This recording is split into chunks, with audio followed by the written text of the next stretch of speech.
কাতার, সেখানে চলছে ভরপুর উৎসব। কাতার থেকে মাত্র কয়েক ঘন্টার আকাশপথের দূরত্বে কি চলছে তা এখন জানে বিশ্বের প্রতিটি মানুষ। এমনকি অমুসলিমরা পর্যন্ত জানাচ্ছে প্রতিবাদ, আর কাতার মেতেছে উৎসব আনন্দে। রোববার কাতারের আকাশে চলছিল জমকালো আতশবাজি। কাতারে এত আনন্দ উত্তেজনা তখন অন্য আরেকটি দেশ কালো অধ্যায়ে রূপ নিয়েছিল।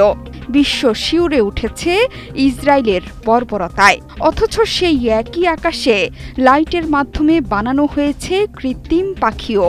ফিলিস্তিনিদের ওপর ইসরায়েলের বর্বরতা চাক্ষুষ দেখেও এতটুকু হৃদয় কাঁপেনি আরব বন্ধু কাতারের।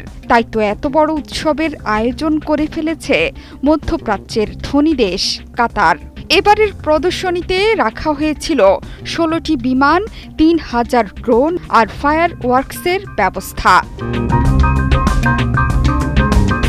মধ্যপ্রাচ্যের দেশ কাতারের মনোমুগ্ধকর লুসাইল স্কাই ফেস্টিভ্যাল, আকাশে নানা রঙের খেলা।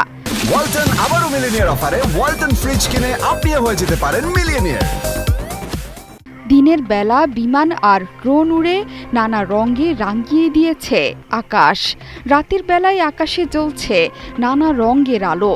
লুসাইল শহরের আল সাদ প্লাজার কাছে আলোর এই খেলা দেখতে ভিড় করেন দর্শনার্থীরা। এ সময় ড্রোন, বিমান আর চোখ ধাঁধানো ফায়ারওয়ার্কসের মধ্য দিয়ে রাঙিয়ে তোলা হয় আকাশ। ঈদের ছুটির পর প্রতিবছর আয়োজন করা হয় লুসাইল স্কাই ফেস্টিভ্যালের। আকাশে রং বেরঙের আলোর ঝলকানি ছাড়াও বিনোদন থিয়েটারে হয়েছে নানা ধরনের পরিবেশনা। 3 দিন ব্যাপী এই উৎসব শেষ হয়েছে 5 এপ্রিল। কাতার নিজ দেশের মানুষের মুগ্ধতায় এত বড় উৎসবের আয়োজন করতে পারলেও ফিলিস্তিন ইস্যুতে আশা জাগিয়েও কখনোই কিছু করে উঠতে পারেনি। গাজায় যুদ্ধবিরতি এবং জিম্মি মুক্তির আলোচনায় মধ্যস্থতাকারী হয়ে দাঁড়ালেও একসময় সেই ভূমিকা থেকে সরে দাঁড়ায় দোহা। 1 যুগ আগে 2012 সালে তৎকালীন মার্কিন প্রেসিডেন্ট বারাক ওবামা প্রশাসনের অনুরোধে রাজধানী দোহাতে ফিলিস্তিনের প্রতিরোধ যোদ্ধাদের রাজনৈতিক কার্যালয় স্থাপনের অনুমতি দিয়েছিল কাতার।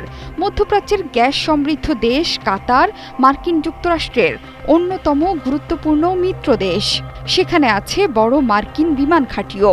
ইরান, তালিবান, রাশিয়া সহ বিশ্ব রাজনীতির অনেক গুরুত্বপূর্ণ ইস্যুতে আলোচনা এবং সংলাপের ক্ষেত্রেও কাতারকে ভূমিকা পালন করতে দেখা গেছে। যদিও গাজা মধ্যস্থতায় একেবারেই ব্যর্থতার পরিচয় দিয়েছে দোহা। গাজা যুদ্ধ বন্ধে গুরুত্বপূর্ণ ভূমিকা রাখার সুযোগ পেয়েও যুক্তরাষ্ট্রের সাথে বন্ধুত্বের কারণে সেখান থেকে সরে দাঁড়ায় কাতার। দীর্ঘ আলোচনার পরও যুদ্ধবিরতির বিষয়ে ইসরায়েল ও প্রতিরোধ যোদ্ধারা একমত হতে না পারায় হাল ছেড়ে দেয় দোহা। এরপর এই ইস্যুতে কাতারকে আর কোনো ভূমিকাই নিতে দেখা যায়নি। জোহরা চৌধুরী সেতু, ৭১।